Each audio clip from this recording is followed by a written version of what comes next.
Estaba celebrando mi cumpleaños 62 en casa, cuando mi nieta de apenas 10 años, discretamente, puso una nota en mi mano. «Abuela, no comas esto, confía en mí», decía. Me quedé helada. Decidí cambiar mi cupcake por el de mi nuera, y lo que pasó 5 minutos después me dejó en shock. Pero antes de continuar, asegúrate de estar suscrito al canal y escribe en los comentarios: ¿desde dónde estás viendo este video? Nos encanta saber hasta dónde están llegando nuestras historias. Mi nombre es Guadalupe, y nunca imaginé que mi cumpleaños sería el día en que mi vida sería salvada, pero también el día en que descubriría hasta dónde puede llegar la traición familiar. Javier, mi hijo, había planeado una pequeña fiesta en su casa. Era una celebración íntima, solo nosotros 4, yo, él y Alondra, mi nuera, además de Sofía, mi nieta de 10 años. Su casa era acogedora, decorada con buen gusto en tonos beige y azul, colores que Alondra siempre decía que combinaban con la energía de la familia. Las paredes estaban decoradas con fotografías de nuestra familia, aunque noté que las imágenes donde yo aparecía sola con Javier habían disminuido gradualmente en los últimos meses. Pequeños detalles que, mirando hacia atrás, debieron haberme alertado. El ambiente era agradable esa tarde de primavera. La mesa del comedor había sido arreglada con esmero, con un mantel de encaje que yo misma les había regalado la Navidad pasada. En el centro, un pequeño arreglo de margaritas, mis flores favoritas, y 4 lugares impecablemente puestos. La luz del sol entraba por las amplias ventanas, creando un ambiente dorado y acogedor que contrastaba con lo que estaba a punto de suceder. Alondra había preparado mis platos favoritos: pollo asado con hierbas, papas gratinadas y una ensalada de hojas frescas. Para el postre, había hecho cupcakes de chocolate con cobertura de queso crema, una receta que yo le había enseñado en los primeros años de su matrimonio con Javier. En ese momento, lo interpreté como un gesto de cariño, una forma de honrarme. Qué ingenua fui. «Mamá, estás maravillosa hoy», dijo Javier, abrazándome al llegar. Sus ojos brillaban con ese afecto genuino que siempre me calentó el corazón. Alondra me recibió con su habitual sonrisa contenida, un beso rápido en cada mejilla y un abrazo que siempre me pareció más protocolario que afectuoso. Sofía, sin embargo, estaba diferente. Normalmente habladora y alegre, la niña parecía tensa, casi asustada. Sus grandes ojos marrones evitaban el contacto con los míos, y cuando Alondra le pidió que me diera un abrazo, lo hizo con una rigidez que me intrigó. Atribuí su comportamiento a alguna discusión familiar o problema en la escuela. Los niños a menudo cargan pequeños mundos de preocupación que los adultos no podemos imaginar. La cena transcurrió con aparente normalidad. Conversamos sobre temas cotidianos: el trabajo de Javier en la compañía de seguros, las clases de yoga para adultos mayores a las que yo había comenzado a asistir, el progreso de Sofía en la escuela. Alondra hablaba poco, pero eso no era inusual. Siempre la consideré una mujer más reservada, aunque ahora me doy cuenta de que confundí frialdad calculadora con timidez. Noté, sin embargo, pequeños detalles inquietantes. La forma en que Alondra revisaba su celular repetidamente por debajo de la mesa, la manera en que sus ojos se fijaban en mí cuando creía que yo no la estaba mirando, el tamborileo nervioso de sus dedos en la mesa. Y, más perturbador, los intercambios de miradas entre ella y Javier, miradas que parecían llevar mensajes que yo no podía descifrar. «Es hora de cantar ¡Feliz cumpleaños!», anunció Javier después de la comida, trayendo los cupcakes en una bandeja decorativa. En lugar de un pastel tradicional, Alondra había preparado varios cupcakes, y uno de ellos tenía una pequeña corona encima. Pensé que el gesto era conmovedor, ignorando la voz interior que se preguntaba por qué no había velas para soplar. Fue cuando comenzamos a cantar «Feliz cumpleaños» que Sofía, sentada a mi lado, aprovechó el momento de distracción de sus padres para deslizar un pequeño pedazo de papel en mi mano.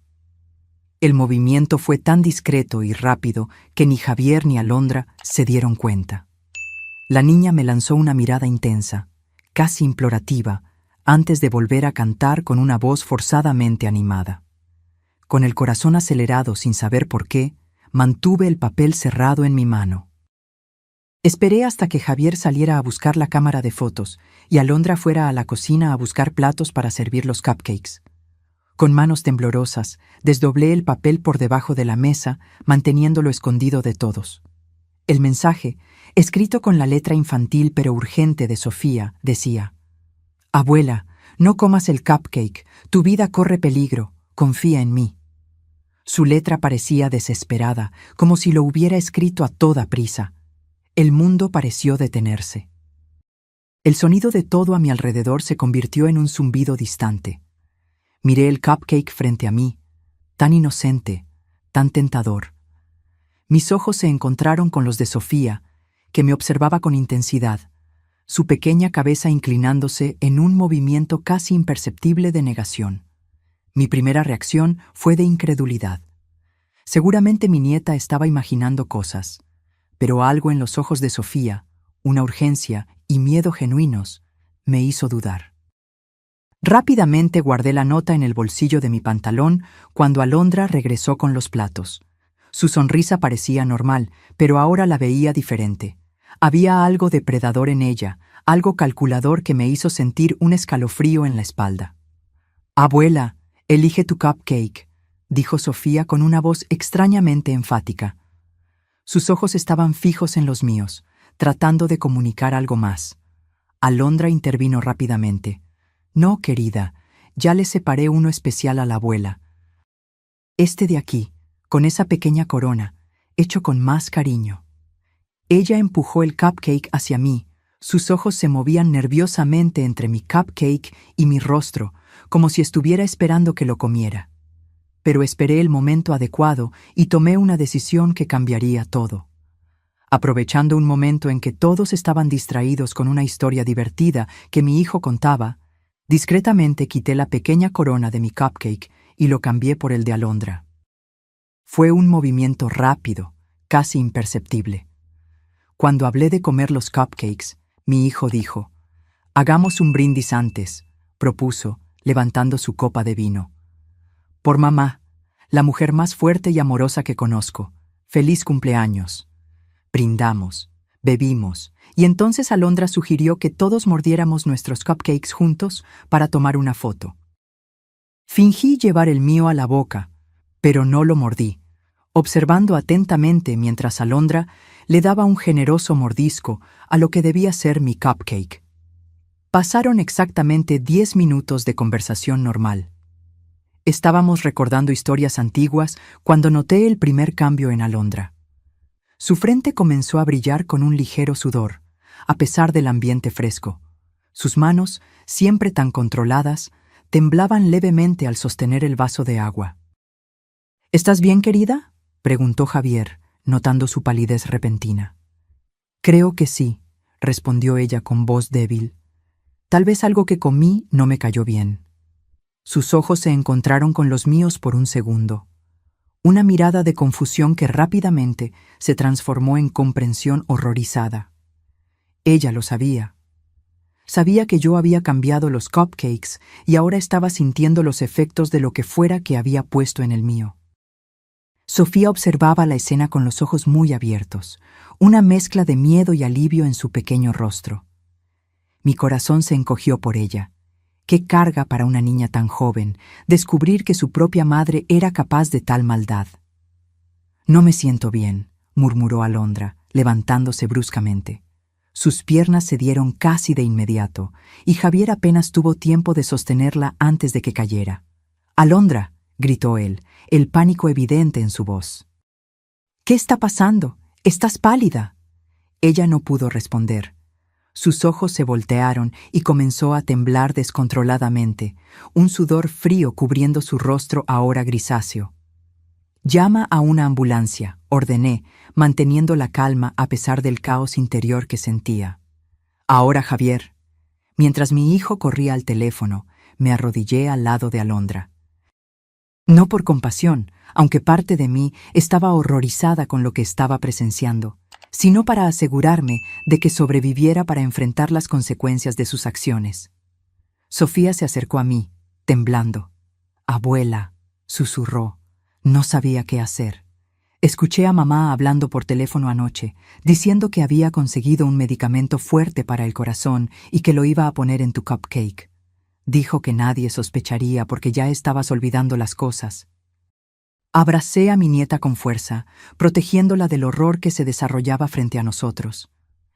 Hiciste lo correcto, mi amor. Salvaste mi vida. El viaje en ambulancia al hospital fue una pesadilla. Alondra había perdido el conocimiento por completo. Los paramédicos trabajaban frenéticamente, hablando de digoxina y posible envenenamiento. Javier estaba en shock, dividido entre el miedo por su esposa y la confusión sobre lo que realmente había sucedido. «Mamá, ¿qué está pasando?», me preguntó en el asiento trasero de la ambulancia, su voz quebrada. «¿Cómo sucedió esto?». Sostuve la nota de Sofía en mi bolsillo, sabiendo que el momento de la verdad había llegado. Pero antes de que pudiera responder, llegamos al hospital, y la urgencia de salvar a Alondra pospuso la conversación que cambiaría a nuestra familia para siempre. Mientras los médicos luchaban por estabilizarla, me senté en la sala de espera fría e impersonal, con Sofía dormida en mi regazo y el peso de la verdad presionando mi corazón. ¿Qué le diría a Javier? ¿Cómo le explicaría que su esposa, la mujer que amaba, había intentado matarme? Y, lo más importante, ¿cómo protegería a mi nieta de las consecuencias de haber expuesto a su propia madre? Las luces fluorescentes del hospital parecían intensificar la irrealidad de la situación. Hace unas horas estábamos celebrando mi cumpleaños. Ahora estaba a punto de desentrañar una trama de traición familiar que ninguno de nosotros jamás podría haber imaginado. El médico que nos atendió parecía demasiado joven para cargar con el peso de las noticias que traía. Sus ojos oscuros mostraban una seriedad que hizo que mi corazón se acelerara de aprensión. «Señora Morales», se dirigió a mí. «Soy el doctor Ramírez. Necesitamos hablar sobre la condición de la señora Cepeda». Javier, que estaba sentado a mi lado sosteniendo la mano de Sofía, se levantó de inmediato. «¿Cómo está mi esposa, doctor? ¿Va a estar bien?». El médico dudó, eligiendo sus palabras con cuidado. «Está estable por ahora, pero encontramos algo muy preocupante en los análisis de sangre». Miró a Sofía, que estaba despierta pero callada, sus ojos grandes, observando todo. «¿Tal vez deberíamos hablar en privado?». «Sofía puede quedarse con la enfermera en el área infantil», sugerí, dándome cuenta de que la niña no debía escuchar los detalles técnicos de lo que su madre había hecho. Después de que se llevaron a Sofía, el médico nos condujo a una pequeña sala de consulta. El olor a desinfectante era opresivo, casi sofocante, mientras nos sentábamos en las sillas frías de plástico. Los análisis de sangre de la señora Cepeda mostraron niveles alarmantes de digoxina, explicó el doctor Ramírez. Es un medicamento que se usa para tratar afecciones cardíacas, pero en la cantidad que encontramos en su sistema es potencialmente letal. Javier palideció, su expresión una mezcla de confusión y horror. ¿Digoxina? Alondra no tiene problemas cardíacos. ¿Cómo es que esto? ¿Por qué? Esa es exactamente la pregunta, señor Cepeda. Su esposa no debería tener digoxina en su sistema, y la cantidad que encontramos. El médico hizo una pausa significativa. Bueno, no llegó allí por accidente. Fue en ese momento que me di cuenta de que no podía posponer más la verdad. Con manos temblorosas, saqué la nota de Sofía de mi bolsillo y se la entregué a Javier. «Hijo».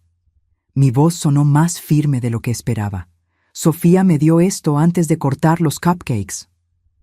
Javier leyó la nota. Sus manos comenzaron a temblar incontrolablemente. Me miró, luego al médico, una expresión de incredulidad total en su rostro. «No puede ser», murmuró. «Alondra nunca... Ella no haría...». «Cambié los cupcakes, Javier», confesé, sintiendo que un peso enorme salía de mis hombros con la verdad. Lo que Alondra está sintiendo ahora era lo que yo estaría sintiendo si hubiera comido lo que ella preparó para mí. El médico observaba nuestra interacción con una expresión grave. Señor Cepeda, señora Morales, tendré que reportar esto a la policía.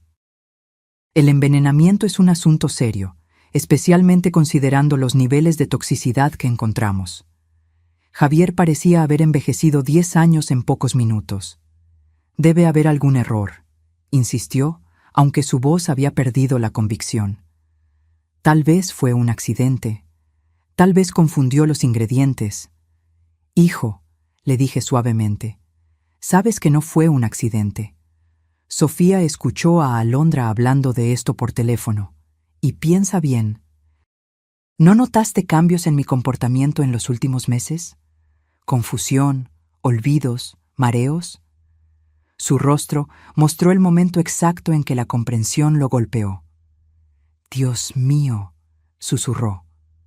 Alondra me había estado diciendo que estabas mostrando signos de demencia temprana, que necesitábamos considerar opciones de cuidado asistido para ti.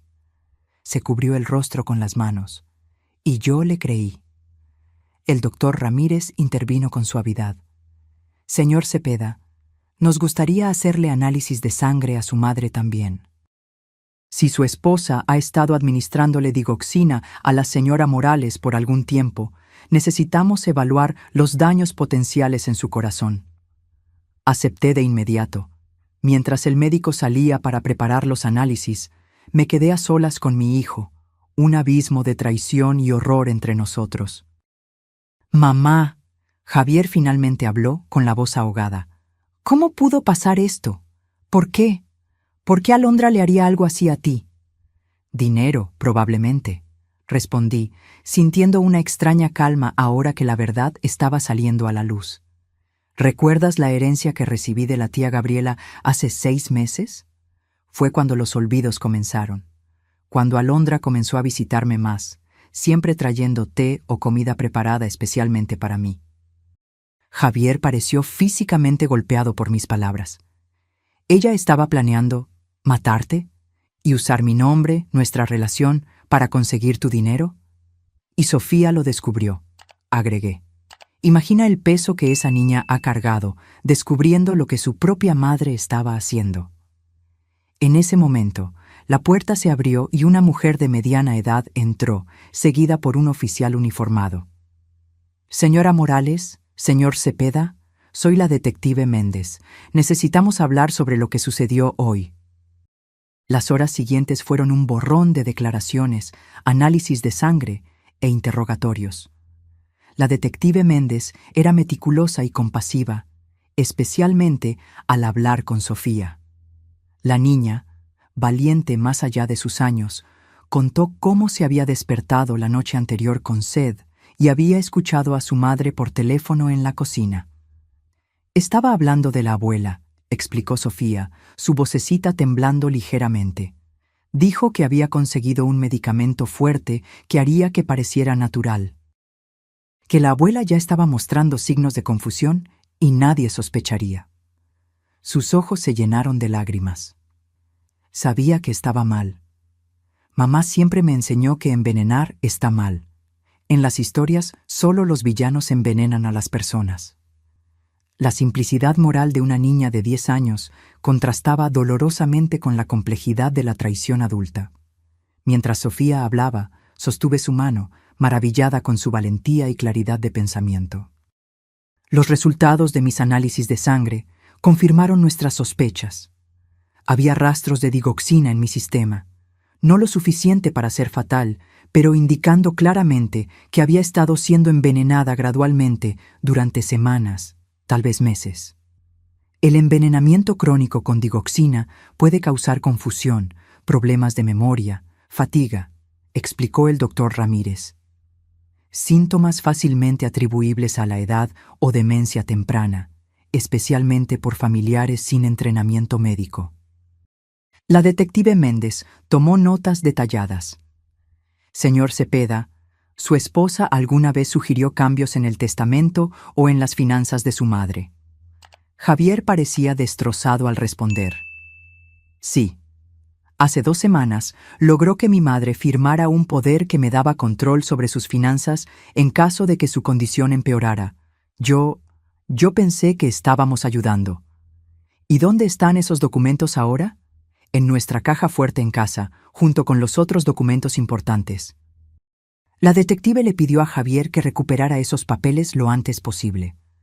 Necesitaremos investigar cuándo fueron redactados y quién los preparó. Los documentos obtenidos bajo falsas premisas o coerción son legalmente inválidos. Mientras esta conversación sucedía, yo observaba a Sofía, que se había acurrucado en una silla en la esquina de la sala. Sus pequeños hombros cargaban un peso inmenso. Había denunciado a su propia madre, algo que ninguna niña debería tener que hacer. Me acerqué a ella y me arrodillé, ignorando el dolor en mis rodillas. Sofía, mi amor, quiero que sepas que hiciste lo correcto. Fuiste muy, muy valiente. Sus ojos, tan parecidos a los de Javier, se encontraron con los míos. ¿Mamá irá a prisión? ¿Cómo responder a eso? ¿Cómo explicarle a una niña que sí, su madre probablemente iría a prisión por intentar matar a su abuela? ¿Que nuestra familia nunca más sería la misma? No sé qué va a pasar con tu madre, respondí honestamente. Pero sé que tú, tu papá y yo estaremos juntos. Nos cuidaremos unos a otros, pase lo que pase. Ella asintió, una comprensión más allá de su edad en sus ojos. Mamá hizo algo muy malo, ¿verdad?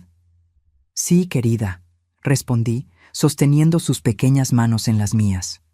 Pero eso no significa que hiciste algo malo al contarnos. Salvaste mi vida, Sofía. Esa noche, ninguno de nosotros regresó a casa. Javier y Sofía se quedaron conmigo en un hotel cerca del hospital. Ninguno de nosotros queriendo enfrentar la casa que ahora parecía contaminada por la traición de Alondra. Sofía durmió entre nosotros en una cama grande, su respiración finalmente tranquila después de horas de llanto. En la oscuridad de la habitación, Javier me susurró: «Mamá, ¿cómo vamos a seguir adelante después de esto? ¿Cómo le explicamos a Sofía que su madre intentó? No pudo completar la frase. Día a día, respondí, sintiendo el peso y la sabiduría de mis 62 años. Así es como seguimos, un día a la vez, con verdad y amor. Mientras Sofía dormía entre nosotros, un símbolo de la inocencia en medio de la traición, me prometí a mí misma que, de alguna manera, encontraríamos un camino a través de esta pesadilla. No solo por mí, no solo por Javier, sino principalmente por esta niña valiente que había sacrificado tanto por hacer lo que era correcto. A la mañana siguiente, nos informaron que Alondra había recuperado el conocimiento. Su estado era estable, aunque los médicos continuaban monitoreando su corazón de cerca. La detective Méndez sugirió que la confrontara, con la policía presente para registrar cualquier confesión o declaración incriminatoria. No estoy segura de poder enfrentarla, confesé, sintiendo un temblor en las manos al pensar en mirar a los ojos de la mujer que había planeado metódicamente mi muerte. Lo entiendo completamente, respondió la detective con amabilidad. Pero su testimonio directo sería muy valioso para el caso. Y francamente, señora Morales, muchas víctimas encuentran un cierto cierre al confrontar a sus agresores. Javier se ofreció a ir conmigo, pero decidimos que Sofía debería quedarse con una asistente social durante esa visita. La niña ya había enfrentado suficiente trauma y verla ciertamente desestabilizaría a Alondra, potencialmente comprometiendo el interrogatorio. Caminando por los pasillos del hospital hacia la habitación de Alondra, sentí como si estuviera caminando hacia mi propia ejecución. El olor a desinfectante parecía más fuerte, las luces fluorescentes más duras. Javier sostenía mi brazo, pero no sabía si era para darme apoyo o para buscar fuerza. 2 policías uniformados custodiaban la puerta de la habitación. Adentro, Alondra estaba pálida contra las sábanas blancas, tubos intravenosos conectados a su brazo. Cuando nos vio, su rostro mostró una mezcla desconcertante de emociones: sorpresa, miedo y luego, rápidamente, una máscara de preocupación y vulnerabilidad. «Guadalupe», dijo con voz débil, extendiendo una mano hacia mí. «Gracias a Dios que estás bien. Estaba tan asustada». La facilidad con la que asumió el papel de víctima preocupada me dejó momentáneamente sin palabras. Era como si estuviéramos en realidades completamente diferentes. «No, Alondra», respondí finalmente, manteniendo distancia de la cama. «No vamos a hacer esto. Sabemos lo que hiciste. Sofía escuchó tu conversación telefónica. Sabemos lo de la digoxina». Al mencionar a Sofía, vi el primer destello de genuino shock en su rostro. No había considerado que su hijastra pudiera ser la fuente de la denuncia. Por un momento, su máscara se deslizó, revelando algo frío y calculador en sus ojos. «No sé de qué estás hablando», insistió, pero su voz había perdido la fragilidad fingida. «Estoy confundida. Los médicos dijeron que fui envenenada. ¿Cómo puedes acusarme de algo así cuando yo soy la víctima?» Javier, que había permanecido en silencio hasta entonces, dio un paso al frente. «Encontramos los frascos, Alondra, en el fondo de tu cajón de lencería, digoxina, a nombre de un paciente que no existe». Eso era un farol. No habíamos buscado en su casa todavía, pero su reacción lo confirmó todo. Su rostro palideció aún más y por un instante vi pánico en sus ojos. «No entienden», dijo, cambiando de táctica. «Estábamos tratando de ayudar a Guadalupe. Está confundida, está perdiendo la memoria. Tú mismo lo viste, Javier. Sus episodios se están volviendo más frecuentes». «No había episodios», respondió Javier, su voz temblando de rabia contenida. «Eras tú, envenenándola lentamente, haciéndonos creer que estaba desarrollando demencia. ¿Por qué, Alondra? ¿Por su dinero? ¿Por la casa?» Alondra mantuvo el silencio por un largo momento, evaluando sus opciones. La detective Méndez, que observaba desde la esquina, se acercó. «Señora Cepeda, tenemos suficiente evidencia para arrestarla por intento de homicidio. Los análisis de sangre de la señora Morales muestran envenenamiento crónico por digoxina. Su propia sangre muestra una dosis casi fatal de la misma sustancia, y tenemos el testimonio de su hijastra. Su cooperación ahora podría ser considerada en la sentencia». Algo cambió en los ojos de Alondra entonces, una rendición tal vez, o un frío recálculo de sus posibilidades. Se recostó en las almohadas, repentinamente pareciendo más compuesta, casi profesional. «Guadalupe está vieja», dijo simplemente, como si constatara un hecho meteorológico. «¿Tiene, qué, 62 años? ¿Cuánto más de vida útil y digna le quedaría? ¿5 años? ¿10? ¿Y luego qué? Pañales, confusión, una carga para todos nosotros». Sus palabras me golpearon como golpes físicos. La crueldad casual, la forma en que había reducido mi existencia a una inconveniencia con fecha de vencimiento. «Le estaba ofreciendo una salida misericordiosa», continuó Alondra. «Una muerte tranquila, sin dolor, sin la indignidad del deterioro. Y sí, luego Javier tendría la herencia, que es su derecho como hijo único. Él podría finalmente dejar ese trabajo mediocre. Podríamos darle a Sofía la educación que se merece». «Intentaste matarme», dije, encontrando mi voz finalmente. «Te acercaste a mí, fingiste que te importaba, mientras me envenenabas poco a poco. ¿Cómo pudiste, Alondra? Confié en ti». Por primera vez, algo parecido a emoción genuina cruzó su rostro. No remordimiento, sino una especie de irritación impaciente. «Por favor, Guadalupe, no seas tan dramática. ¿Crees que eres especial? Solo eres una anciana con dinero. Hay miles como tú, aferrándose a recursos que podrían beneficiar a la generación más joven». Javier avanzó, su rostro contorsionado de furia. «Cállate. ¿Cómo puedes hablar así de mi madre? ¿Cómo pudiste hacernos esto a nosotros? ¿A Sofía? ¿Pensaste en cómo esto afectaría a tu propia hija?» «Sofía es joven», respondió Alondra fríamente. «Lo superará. Los niños son resilientes». La detective Méndez le hizo un gesto al oficial que estaba grabando la conversación. Creo que tenemos suficiente. Señora Cepeda está formalmente arrestada por el intento de homicidio de Guadalupe Morales. Tiene el derecho de permanecer en silencio. Mientras la detective recitaba los derechos de Miranda, observé el rostro de Alondra. No había arrepentimiento allí, solo una especie de cálculo frío, como si aún estuviera evaluando ángulos, buscando una salida. Sus ojos se encontraron con los míos por última vez, y vi algo que me heló hasta la médula. No odio o rabia, sino una indiferencia total hacia mi valor como ser humano. Salimos de la habitación en silencio, Javier y yo sosteniéndonos el uno al otro. En el pasillo, lejos de los oídos de Alondra, él se desmoronó, apoyándose en la pared y deslizándose hasta el suelo.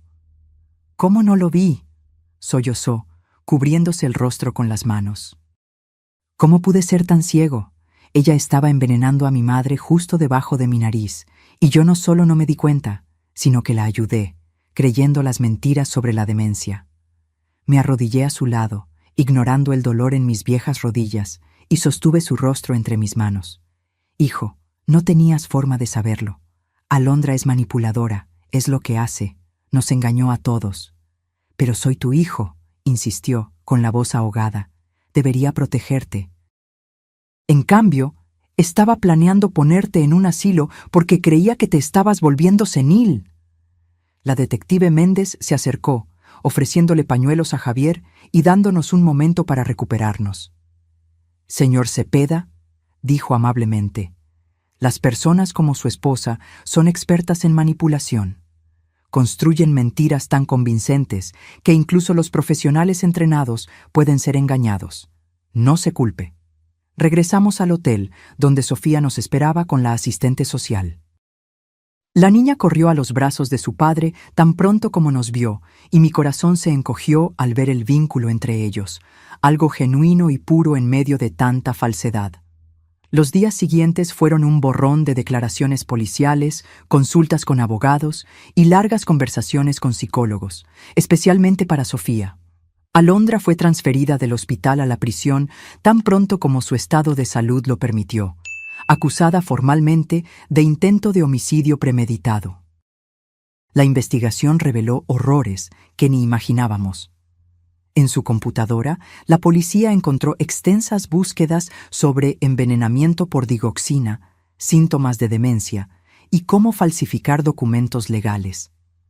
También había correos electrónicos intercambiados con una inmobiliaria sobre la venta de mi casa, algo que sería posible tan pronto como el poder que me había hecho firmar entrara en vigor. Más perturbadoras aún fueron las conversaciones con un hombre llamado Rafael, aparentemente un exnovio con quien había mantenido contacto. En los mensajes, ella discutía abiertamente sus planes. «La vieja no durará más de 2 meses. Ya conseguí el poder. Cuando la internen por demencia, venderemos la casa y seremos libres». En otros mensajes, detallaba cómo estaba aumentando gradualmente las dosis de digoxina, quejándose de que yo era más resistente de lo que esperaba. Cuando la detective me mostró estas evidencias, sentí una náusea profunda, no solo por el horror de lo que se había planeado, sino por la frialdad calculadora con la que Alondra había orquestado todo. ¿Cómo podía alguien reducir a otro ser humano, alguien con quien compartió comidas, celebró cumpleaños, construyó recuerdos, a nada más que un obstáculo a ser eliminado? «Es más común de lo que imagina», dijo la detective cuando expresé mi conmoción. «Tenemos casos de envenenamiento por familiares casi todos los meses. Generalmente es por dinero, a veces por venganza. Lo que hace que el caso de Alondra sea inusual es el nivel de planificación y su paciencia». Una noche, aproximadamente una semana después del incidente, Sofía vino a mi habitación en el apartamento temporal que habíamos alquilado. Javier finalmente se había quedado dormido después de días de insomnio, y la niña debería estar durmiendo también. «Abuela», susurró, sus ojos grandes en la penumbra, «¿puedo contarte algo?». Hice espacio para ella en la cama y se acurrucó contra mí como lo hacía cuando era más pequeña. «Claro, mi amor, puedes contarme cualquier cosa». Creo que sabía que mamá estaba haciendo algo malo desde hace más tiempo, confesó, su voz casi inaudible. Ella cambió después de que usted recibió ese dinero de la tía abuela. Comenzó a hablar de cómo usted se estaba poniendo vieja, cómo necesitábamos prepararnos para cuando usted ya no pudiera cuidarse sola. Mi corazón se encogió al pensar en la carga que esta niña había llevado. ¿Por qué no dijiste nada antes, querida? Sofía se quedó en silencio por un momento. Porque era mi mamá, respondió finalmente. Siempre debes confiar en tu mamá, ¿verdad? Pero luego... Su voz se quebró. Luego la escuchaste en el teléfono, completé suavemente. Ella asintió contra mi hombro. Se estaba riendo, abuela, riendo mientras hablaba de cómo iba a poner el medicamento en su cupcake especial, diciendo que sería poético que usted muriera en su propio cumpleaños. Un pequeño sollozo se escapó. ¿Cómo puede una mamá hacer algo así? No había una respuesta adecuada para esa pregunta. ¿Cómo explicarle a una niña de 10 años que algunas personas nacen sin la capacidad de sentir empatía, sin esa conexión fundamental que nos hace humanos? ¿Cómo darle sentido a lo que ni yo misma podía comprender? Algunas personas están enfermas por dentro, Sofía, dije finalmente. No de una manera que podamos ver, como cuando tienes fiebre o dolor de garganta. Es una enfermedad en el alma que hace que no puedan amar o preocuparse por los demás de la manera que deberían. ¿Mamá tampoco me amaba a mí? La vulnerabilidad en esa pregunta rompió mi corazón. Amor, no sé si Alondra es capaz de amar a alguien de la manera en que tú y yo entendemos el amor. Pero sé que tu padre te ama más que a nada en el mundo, y yo también te amo, mi valiente niña. Ella se quedó en silencio por un largo momento, procesando esto con la sabiduría más allá de sus años, que los niños que enfrentan traumas a menudo desarrollan.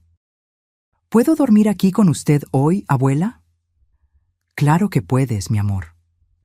Mientras Sofía se dormía en mis brazos, contemplé el futuro incierto que teníamos por delante. El juicio de Alondra, el divorcio inevitable, las cicatrices emocionales que todos llevaríamos, especialmente esta pequeña guerrera que se había visto obligada a elegir entre la lealtad a su madre y hacer lo que era correcto. Pero debajo del dolor y la traición había un hilo de esperanza. Nosotros tres, Javier, Sofía y yo, habíamos sido unidos por esta terrible experiencia de una manera que tal vez no hubiera sido posible de otra forma. Las mentiras habían sido expuestas, la manipulación eliminada. Lo que quedaba era real, un amor genuino, basado no en falsas pretensiones o agendas ocultas, sino en una verdad compartida, por más dolorosa que fuera. Superaremos esto, susurré a la Sofía dormida, una promesa para ella y para mí misma. Juntos encontraremos un camino a través de esta oscuridad. El juicio de Alondra comenzó 6 meses después de mi fatídico cumpleaños. Medio año de preparación emocional y legal, de sesiones de terapia y noches de insomnio. Medio año de reconstruir nuestra pequeña familia a partir de los escombros de la traición. El tribunal era un imponente edificio de piedra gris, frío y formal como el sistema de justicia que representaba. Me senté en la primera fila, con Javier a mi lado y Sofía entre nosotros, todos vestidos con ropa formal y expresiones solemnes. La fiscal, una mujer de mediana edad llamada Carmen Vázquez, nos había preparado meticulosamente para este momento, pero nada podía realmente prepararnos para ver a Alondra entrar escoltada, vestida con un simple traje gris, el cabello recogido en un moño estricto. Parecía más pequeña de alguna manera, despojada del poder que una vez ejerció sobre nuestras vidas. Sus ojos recorrieron el tribunal, deteniéndose brevemente en nosotros. Cuando su mirada se encontró con la de Sofía, vi algo que nunca antes había notado. Una chispa de algo casi humano, rápidamente suprimida. La jueza, la honorable María Elena Gutiérrez, era una mujer de presencia imponente y mirada penetrante. «Estamos aquí para el caso del Estado contra Alondra Cepeda», acusada de intento de homicidio premeditado, abuso de ancianos, envenenamiento, falsificación de documentos y fraude. Su voz resonó en la sala silenciosa. Mi testimonio fue el primero. Caminé hasta el estrado de testigos con pasos que esperaba que parecieran más firmes de lo que me sentía. Mientras juraba decir la verdad, noté cómo mis manos estaban arrugadas bajo las luces brillantes del tribunal, manos que habían cocinado para Alondra, que habían sostenido a la recién nacida Sofía, que ahora temblaban ligeramente al ser levantadas para el juramento. La fiscal me guió a través de la narrativa de los eventos con una delicadeza profesional. Conté sobre los olvidos que comenzaron después de recibir la herencia de la tía Gabriela. Sobre cómo Alondra comenzó a visitarme con más frecuencia, siempre trayendo comida o té. Sobre cómo gradualmente comencé a sentirme confundida, a dudar de mi propia mente. Señora Morales, preguntó la fiscal, ¿cuáles eran sus síntomas durante ese periodo? Mareo, confusión, fatiga extrema, respondí, sintiendo el peso de los recuerdos. Había días en que no podía recordar lo que había hecho por la mañana, momentos en que me perdía en medio de una frase. Empecé a pensar que estaba desarrollando demencia, como mi esposo. ¿Y estos síntomas ocurrían con algún patrón específico? Siempre empeoraban después de las visitas de Alondra. En ese momento, lo atribuía a la agitación de tener compañía. Ahora sé que era porque ella estaba poniendo digoxina en mi comida o bebida. La defensa, naturalmente, intentó desacreditar mi testimonio. El abogado de Alondra, un hombre delgado con ojos calculadores, insinuó que yo realmente podría estar sufriendo de demencia temprana y que las acusaciones eran el resultado de confusión mental. Sugirió que tal vez yo había puesto la digoxina en el cupcake de Alondra en un momento de paranoia. «Señora Morales», preguntó con falsa solicitud, ¿no es cierto que su propia madre fue diagnosticada con Alzheimer a los 63 años? ¿Solo un año más que su edad actual? Mantuve la compostura, aunque sentí que mi rostro se calentaba de indignación. Mi madre tuvo Alzheimer, sí, pero a diferencia de su condición, mis síntomas comenzaron y se detuvieron de acuerdo con la presencia de su cliente en mi vida. Y, curiosamente, desaparecieron por completo después de mi envenenado cumpleaños. Los resultados de los análisis médicos hablaron por sí solos. Los informes toxicológicos mostraron claramente la presencia de digoxina en mi sistema, no en niveles letales, pero consistentes con envenenamiento crónico. El testimonio del doctor Ramírez confirmó que mis síntomas eran totalmente compatibles con intoxicación por digoxina, no con demencia.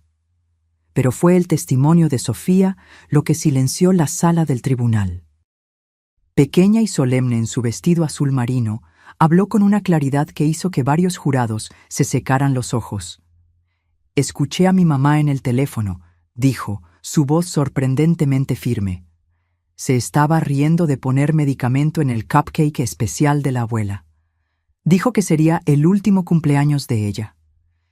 «¿Y qué hiciste después de escuchar eso, Sofía?», preguntó suavemente la fiscal. Me dio miedo. No sabía qué hacer. Luego recordé lo que la maestra siempre dice sobre ver algo malo. Si ves algo, di algo. Así que le escribí una nota a la abuela. «Fue una decisión muy valiente», comentó la fiscal. «¿Tenías miedo de lo que podría pasar?» Sofía miró directamente a Alondra por primera vez. Tenía miedo de que la abuela muriera, y tenía miedo de que mi mamá se enojara conmigo. Pero la abuela siempre me enseñó que tenemos que hacer lo correcto, incluso cuando es difícil. En las semanas que siguieron, el juicio reveló la extensión completa de los planes de Alondra. Expertos forenses recuperaron correos electrónicos borrados, historiales de búsqueda y mensajes de texto que pintaban un cuadro de una manipulación meticulosamente planeada. Las evidencias médicas eran incuestionables. Los documentos legales que me había hecho firmar fueron claramente obtenidos bajo coerción y falsas premisas. Más devastador aún fue el descubrimiento, a través de la investigación más profunda de la detective Méndez, de que Alondra había hecho esto antes. Una anciana en Tijuana, prima lejana de su primer marido, había muerto en circunstancias similares 3 años antes. Elena Gómez, de 76 años, había dejado una modesta herencia a Alondra después de una repentina enfermedad degenerativa. Los familiares habían sospechado, pero sin pruebas concretas, nada se pudo hacer en ese momento. El patrón es idéntico, explicó la detective en el tribunal. Acercamiento gradual, ganancia de confianza, sugerencias de deterioro mental, aislamiento de la víctima de otros familiares, documentos legales modificados y, finalmente, una muerte que parecía natural. Cuando llegó el turno de Alondra de testificar, su estrategia había cambiado. Ya no era la manipuladora segura que yo había confrontado en el hospital. Ahora se presentaba como una mujer rota, víctima de abuso en la infancia, sufriendo de trastorno límite de la personalidad que la hacía incapaz de comprender completamente la moralidad de sus acciones. Yo solo quería lo mejor para nuestra familia, dijo, con lágrimas perfectamente cayendo por su rostro. Javier era infeliz en su trabajo. Sofía necesitaba una mejor educación. Yo no estaba pensando con claridad. Simplemente vi una solución para nuestros problemas. Observé su actuación con una mezcla de fascinación y repulsión. Había algo casi admirable en la forma en que podía reinventarse, adaptando su personalidad a las circunstancias como un camaleón. Si no fuera por la montaña de evidencia en su contra, casi podría haber creído en su contrición. Los jurados no fueron engañados. Después de solo 6 horas de deliberación, regresaron con el veredicto: culpable de todos los cargos. La sentencia: 25 años de prisión sin posibilidad de libertad condicional, considerando la premeditación y el historial de comportamiento similar.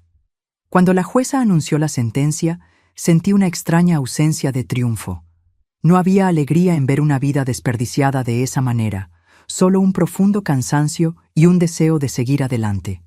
Sofía lloró en silencio al lado de Javier, no de tristeza por la condena de su madre, sino de alivio por el fin de la pesadilla. Al salir del tribunal ese día, bajo el cielo claro de otoño, me di cuenta de que finalmente éramos libres, no solo de la amenaza física que Alondra representaba, sino del poder emocional que había ejercido sobre nosotros.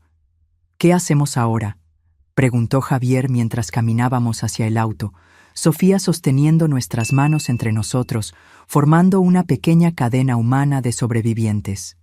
Vivimos, respondí simplemente. Curamos, reconstruimos. En los meses que siguieron al juicio, hicimos exactamente eso. Javier vendió la casa donde había vivido con Alondra. Ninguno de nosotros podía soportar las memorias impregnadas en esas paredes, y encontró un apartamento alegre con ventanas grandes que llenaban las habitaciones de luz. Sofía cambió de escuela, un nuevo comienzo donde no sería la niña cuya madre intentó matar a su abuela. Yo también hice cambios. Vendí mi antigua casa, llena de recuerdos ahora manchados, y compré una pequeña casa de 2 habitaciones cerca del apartamento de Javier. Planté un jardín en el patio trasero, algo que siempre quise hacer, pero nunca había encontrado tiempo o energía. Había algo profundamente terapéutico en hundir las manos en la tierra, en nutrir vida nueva después de haber estado tan cerca de la muerte. Sofía pasaba las tardes conmigo después de la escuela mientras Javier trabajaba. Juntas, hacíamos pasteles y galletas, reclamando nuestras tradiciones culinarias del veneno de la traición. Yo le enseñaba a tejer, a jugar ajedrez, a reconocer las constelaciones en el cielo nocturno. A cambio, ella me enseñaba a usar una tableta, a jugar sus videojuegos favoritos, a comprender las complejidades de la música que los jóvenes escuchaban hoy en día. Gradualmente, las heridas comenzaron a cicatrizar. No perfectamente, siempre habría cicatrices, pero lo suficiente para que pudiéramos encontrar alegría de nuevo, para que pudiéramos confiar, aunque con cautela. Un año después del incidente del cupcake, celebramos mi cumpleaños 63. Fue una fiesta sencilla en el jardín de mi nueva casa. Solo nosotros tres, más algunos nuevos amigos que había hecho en el grupo de apoyo para sobrevivientes de abuso de ancianos al que comencé a asistir. Javier preparó una parrillada y Sofía había decorado el patio con linternas de colores. No hubo cupcakes. Creo que nunca más podríamos mirar uno sin recordar. En su lugar, Sofía y Javier prepararon un pastel simple de chocolate. Cuando se encendieron las velas, miré los rostros a mi alrededor, iluminados por la luz dorada. Rostros de personas que me amaban genuinamente, sin segundas intenciones ni agendas ocultas. «Pide un deseo, abuela», dijo Sofía, con sus ojos brillando. Cerré los ojos y deseé lo que ya habíamos comenzado a construir. Una vida de verdad, de confianza restaurada, de amor que sana. Cuando soplé las velas, sentí no solo el peso de mis 63 años, sino también la ligereza de quien ha ganado una segunda oportunidad. Han pasado 3 años desde el cumpleaños, que casi fue mi último. Hoy, a los 65 años, me encuentro reflexionando sobre todo lo que ha cambiado y todo lo que he aprendido sobre la confianza, la traición y, sorprendentemente, el perdón. Javier encontró un nuevo amor. Carmen es profesora de literatura en la universidad local, una mujer de risa fácil y ojos amables que entró en nuestras vidas como una brisa fresca después de una tormenta. Al principio, Javier estaba reacio, cargando el peso de la culpa y el miedo. «¿Y si no puedo ver las señales de nuevo?», me confesó una noche. «¿Y si mi juicio está permanentemente comprometido?». «Hijo», respondí, sosteniendo sus manos, «lo que sucedió no fue un fallo de tu juicio. Fue el resultado de la habilidad excepcional de Alondra para manipular y engañar. Y ahora todos nosotros tenemos detectores de mentiras más agudos». Cuando Carmen vino a cenar a mi casa por primera vez, la observé con ojos entrenados por la amarga experiencia, pero donde Alondra había mostrado sonrisas calculadas e interés superficial, Carmen ofrecía risas genuinas y curiosidad sincera. Donde Alondra había aislado a Javier de mí, Carmen incentivaba nuestra relación, sugiriendo a menudo actividades para los tres, y pronto para los 4, incluyendo a Sofía. Sofía, ahora de 13 años, floreció bajo el cuidado constante de su padre y mi amor incondicional. La terapia la ayudó a procesar la traición de su madre y a entender que no había sido su culpa. «Tomaste la decisión más valiente y correcta posible», le aseguró su terapeuta repetidamente. «Salvaste a tu abuela y ayudaste a tu madre a enfrentar las consecuencias de sus elecciones».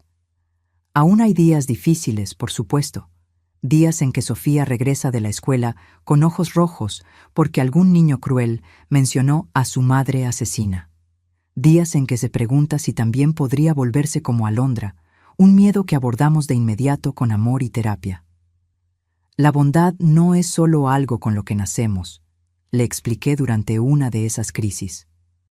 También es una elección que hacemos todos los días, y tú, mi querida, haces esa elección constantemente. La vida de Alondra en prisión sigue siendo una presencia periférica en nuestras vidas. Ella escribe cartas ocasionalmente, a Javier, a Sofía, incluso a mí. Las primeras eran manipuladoras, llenas de autovictimización e intentos sutiles de sembrar discordia. «Tu padre nunca te cuenta la verdad completa, Sofía», escribió una vez. «Pregúntale sobre nuestra cuenta bancaria secreta». No había cuenta secreta, solo otro intento de crear desconfianza. Con el tiempo, cuando sus manipulaciones no obtuvieron respuesta, las cartas se volvieron más honestas, o al menos tan honestas como alguien como Alondra puede ser. «No sé por qué hice lo que hice», escribió en su carta más reciente. «Hay algo roto en mí que no puedo arreglar». Javier lee las cartas, responde ocasionalmente con actualizaciones simples sobre la vida de Sofía, pero mantiene límites firmes. Sofía, después de una cuidadosa consideración y discusiones con su terapeuta, decidió no leer las cartas de su madre hasta sentirse emocionalmente preparada, tal vez cuando sea mayor. Yo, sorprendentemente, respondí a una de las cartas de Alondra. no por un deseo de reconciliación o por una necesidad no resuelta de confrontación, sino por algo más complejo, un deseo de entender lo incomprensible. ¿Por qué yo?, le pregunté directamente. De todas las personas con recursos que podrías haber elegido como objetivo, ¿por qué la madre de tu marido? Su respuesta llegó semanas después, escrita con una letra extrañamente infantil para una mujer de su inteligencia.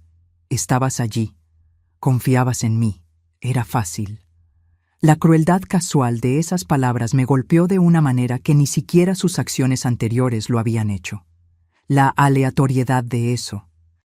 Podría haber sido cualquier persona con dinero que se cruzara en su camino y bajara la guardia.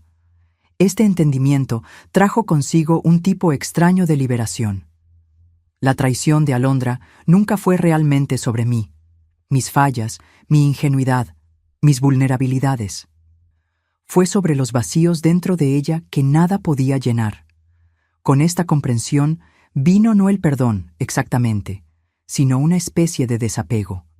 Ya no necesitaba cargar la ira como una armadura contra futuras traiciones. En su lugar, redirigí mi energía hacia algo más constructivo. Junto con otras 2 sobrevivientes de abuso de ancianos que conocí en el grupo de apoyo, fundé una pequeña organización llamada Vigilancia Plateada. Nuestro objetivo es educar a los ancianos y sus familias sobre las señales de abuso financiero y físico, especialmente cuando proviene de personas cercanas y de confianza. Visitamos centros comunitarios, residencias asistidas y grupos de jubilados, compartiendo nuestras historias y proporcionando recursos concretos. El aislamiento es la primera táctica, explicamos. Si alguien está tratando de limitar su acceso a otros seres queridos o amigos, eso es una señal de alerta. Más importante aún, enfatizamos que no hay vergüenza en haber sido engañado. Los manipuladores son especialistas en lo que hacen, digo en cada charla. Estudian tus vulnerabilidades, ganan tu confianza y explotan exactamente lo que más valoras, a menudo tu amor por tu familia. Nuestro trabajo generó un interés inesperado de los medios locales. Un periódico hizo un reportaje sobre nosotros, lo que llevó a una entrevista en la televisión. De repente, estaba recibiendo correos electrónicos y llamadas de personas de todo el país que habían pasado por experiencias similares o sospechaban que algo estaba mal en sus familias. Mi nuera insiste en que me estoy volviendo confusa, escribió una mujer de 78 años. Pero solo me siento así después de que ella me trae su té especial. Orientamos a esta señora a buscar ayuda médica de inmediato y a contactar a las autoridades. Semanas después, nos escribió de nuevo, confirmando que los análisis toxicológicos habían detectado sedantes en su sistema. Este trabajo se convirtió en mi misión, mi forma de transformar la traición en algo significativo. Cada persona que ayudamos a protegerse es una pequeña victoria contra lo que Alondra representa, la explotación de los vulnerables por aquellos que deberían cuidarlos. En casa, nuestra pequeña familia expandida encontró nuevos ritmos y tradiciones. Carmen se mudó al apartamento de Javier el año pasado, trayendo su colección de libros antiguos y su gato negro llamado Shakespeare. Sofía, inicialmente cautelosa con esta nueva figura materna, gradualmente bajó sus defensas cuando se dio cuenta de que Carmen no tenía interés en reemplazar a nadie, ni a su madre biológica, ni la relación especial que tenía conmigo. Nuestras noches de domingo se volvieron sagradas. Nos juntamos a cenar, a veces en mi casa, a veces en su apartamento, y cada uno de nosotros comparte un momento de gratitud de la semana. Es una práctica simple, pero que nos mantiene anclados en el presente, apreciando lo que tenemos en lugar de rumiar el pasado. Estoy agradecida por mi nueva amiga Lucía, compartió Sofía recientemente. Fue la única en la clase que me defendió cuando Miguel hizo esa broma sobre que mi mamá está en la cárcel. Estoy agradecido por tu fuerza, Sofía, dijo Javier, sus ojos brillando de orgullo. Me enseñas todos los días lo que significa tener coraje. Estoy agradecida por estos momentos, agregó Carmen, por esta familia que me ha acogido con tanto amor. Cuando llegó mi turno, miré los rostros alrededor de la mesa. Mi hijo, que había encontrado la fuerza para confiar de nuevo. Mi nieta, cuya valentía a los 10 años había salvado mi vida. Y Carmen, que entró en nuestra familia rota con nada más que amor genuino. Estoy agradecida por la segunda oportunidad, dije simplemente, por estar viva para ver este momento. Más tarde esa noche, sola en mi casa, contemplé el jardín que había plantado 3 años atrás. Las tímidas semillas se habían transformado en un pequeño paraíso de colores y vida. Rosas trepadoras cubrían la pared del fondo. Girasoles se inclinaban hacia la luz. Hierbas aromáticas crecían en macetas pintadas a mano por Sofía. Era una metáfora tan obvia que casi me hizo sonreír. De la tierra envenenada de la traición habíamos creado algo nuevo y hermoso. No perfecto. Todavía había malas hierbas que arrancar, estaciones secas que atravesar, pero genuinamente nuestro. A los 65 años aprendí que la confianza, una vez rota, nunca se restaura por completo de la misma manera. Crece diferente, más cautelosa tal vez, pero también más valorada por saber lo que significa perderla. Como un hueso que se cura después de una fractura, puede volverse más fuerte exactamente en el punto donde se rompió. Rodeada por mi familia, sentí una profunda gratitud por el viaje que habíamos recorrido juntos. No era el camino que cualquiera de nosotros habría elegido, marcado como estaba por la traición y la casi tragedia. Pero era nuestro camino, y habíamos caminado por él con valentía, con amor, con una determinación que nos sorprendió a todos. 5 años después del cupcake, que casi me quita la vida, ya no me definía como una víctima, o incluso solo como una sobreviviente. Era simplemente Guadalupe, madre, abuela, defensora de causas importantes, mujer que vive cada día con una intensidad que tal vez nunca hubiera descubierto si la muerte no hubiera pasado tan cerca. La vida continúa, siempre, a veces rota, a veces reparada, pero siempre preciosa, siempre, infinitamente preciosa.